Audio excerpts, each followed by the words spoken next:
नाही घाई नसेल तर बसा, काही हरकत नाही, पण तुम्ही म्हणालात म्हणून मी फक्त आठवण करून दिली तुम्हाला.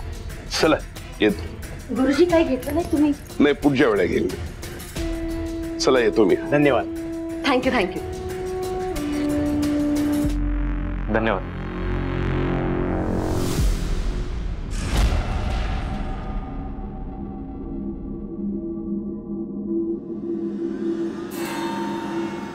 काय ग?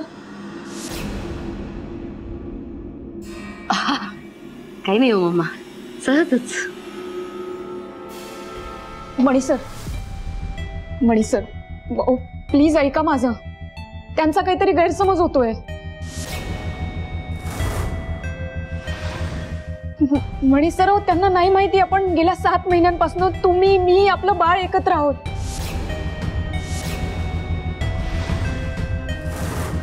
माझ्या प्रत्येक अपॉइंटमेंटला फक्त तुम्ही माझ्या सोबत होतात.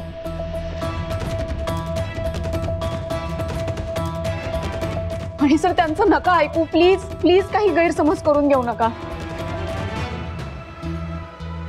हे स्वानंदी,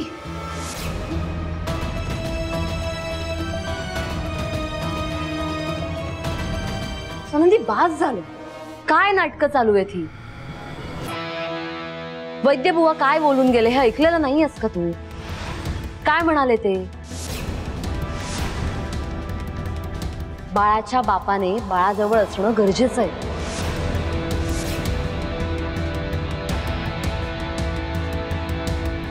आणि बाळाचा बाप हा दुष्यंत आहे, मणी नाहीये.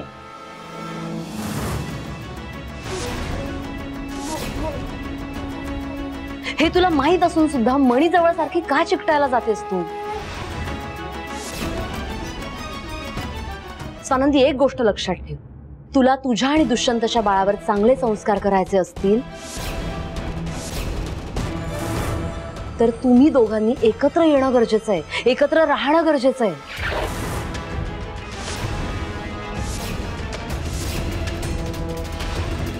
आणि त्यासाठी तुम्ही दोघांनी लग्न करायला हवं स्वानंदी.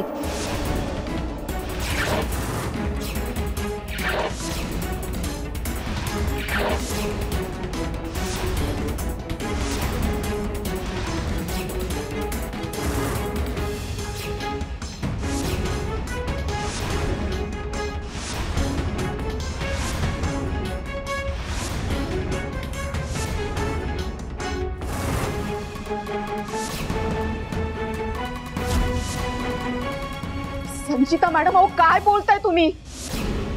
तुमचं डोकं ठिकाणावर आहे का?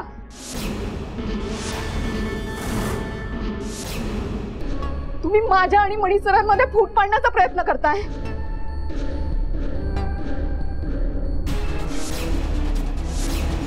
तसं असेल तर मी खपवून घेणार नाही.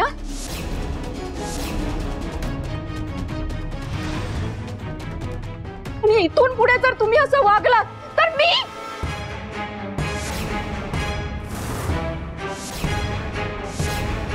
स्वानंदी हात नाही उचलायचा माझ्यावर.